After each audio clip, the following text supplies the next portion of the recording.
一个人付600-700块，甚至上千，走进吃到饱目标很明确，把本钱吃回来，你拼命夹肉、夹虾、夹整盘的生鱼片，心里想着这餐我一定赚到了。但奇怪的是，这些吃到饱的店大多没有被吃垮，反而一家一家的开。店家明明让你无限吃，这门生意到底要怎么赚钱？难道真的不怕遇到大胃王吗？欢迎来到餐饮之外，从一份餐点、一杯饮料出发，我们聊产业、聊时事、聊 AI 怎么改写这个世界。先讲一个反直觉的事实，吃到饱的店最不怕的其实就是大胃王，因为他们算的从头到尾都是一整群人的平均，而不是你一个人能吃多少。真正能吃到夸张，把店家吃到亏本的大胃王，大概每20个客人里才出现一个，剩下的人里有人普通吃，有人甚至没吃多少，还有人是被朋友约来根本吃不多。把所有人加起来，平均每个人吃下去的食材通常还是低于他付的那个价钱。这一行有个大原则，把食材成本压在售价的3到4成左右，也就是说你花700块，真正吃进肚子的食材大概也就200-300。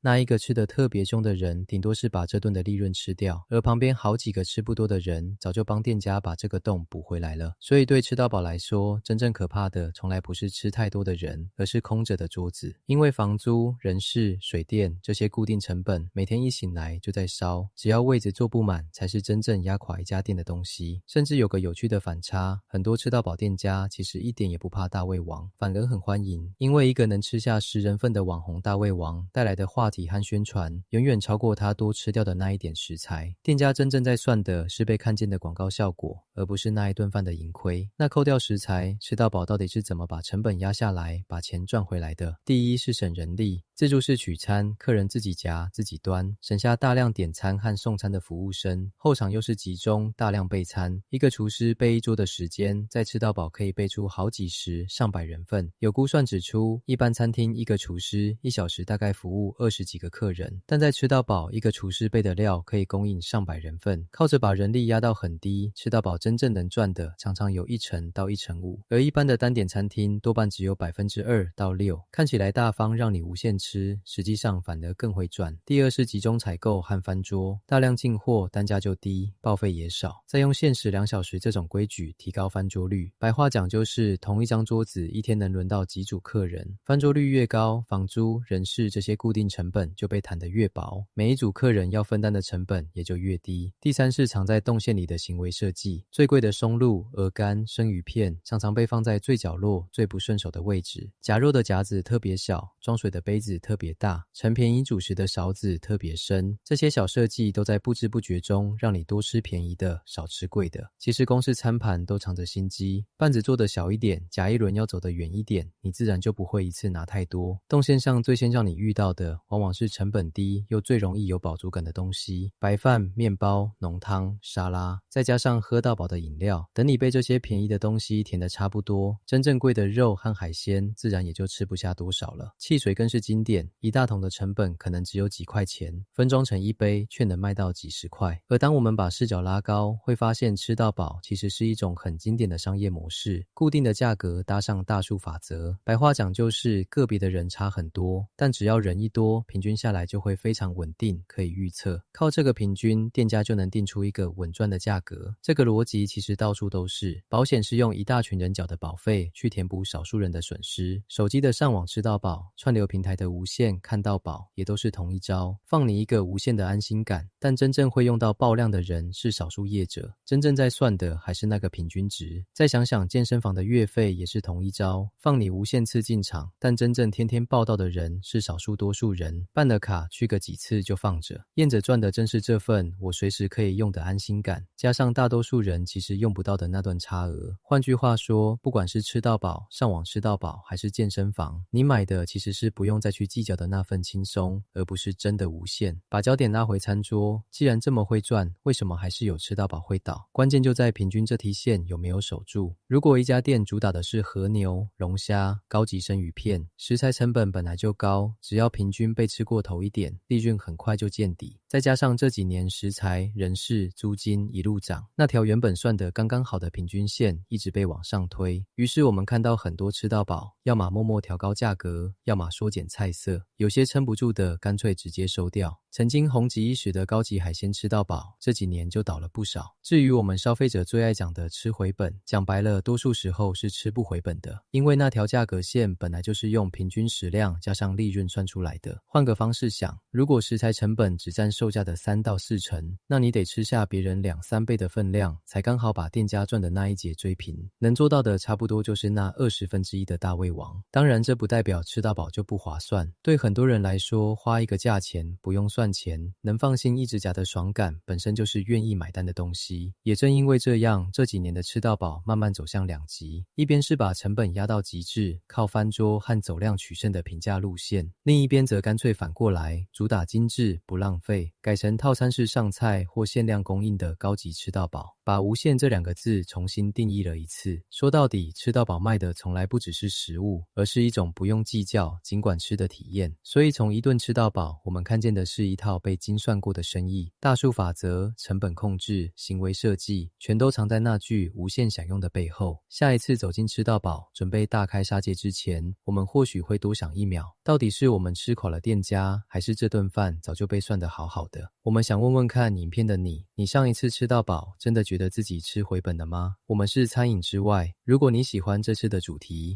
按赞、分享、开启小铃铛，我们下集见。